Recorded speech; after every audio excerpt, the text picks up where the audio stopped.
நாம் தமிழர் கட்சி என்பது தேர்தல் ஆணையத்தில் பதிவு செய்யப்பட்ட கட்சி தானே தவிர தேர்தல் ஆணையத்தால் அங்கீகரிக்கப்பட்ட கட்சி கிடையாது. அந்த உதயசூரியன் சின்னத்தில் போட்டி போறாரு, அவருடைய பேர் தெரியுமா, அவர் என்ன பண்ணியிருக்காரு தெரியுமா, அவருடைய என்ன படிச்சிருக்காரு தெரியுமான்னு கேட்டால் அது அவங்களுக்கு தெரிஞ்சிருக்கான வாய்ப்பே கிடையாது. ஏன்னா அவங்களுக்கு அதை பற்றியெல்லாம் தெரியாதுங்க.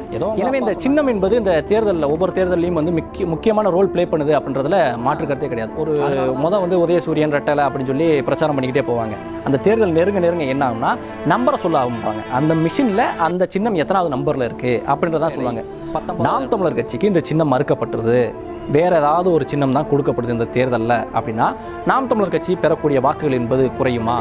அந்த மிஷினை அவங்க மாற்றி வச்ச அந்த பூத்தில் கூட நாம் தமிழர் கட்சிக்கு மற்ற பூத்துகள் எப்படி கணிசமான வாக்குகள் விழுந்துச்சோ அதே மாதிரியான வாக்கு தான் அந்த பூத்துலேயும் வந்து விழுந்துருந்துச்சு. அதில் மிகப்பெரிய வேறுபாடு கிடையாது. ஆனால் திமுகவுக்கு தான் அதனால அந்த பூத்தில் வந்து பாதிப்பு ஏற்பட்டுருந்துச்சு. அப்படின்னும் இந்த கரும்பு விவசாயி சின்னம் என்பது நாம் தமிழர் கட்சிக்கு கிடைச்சது மிகப்பெரிய ஒரு அழகான அற்புதமான ஒரு விஷயம் தான் சொல்லணும்.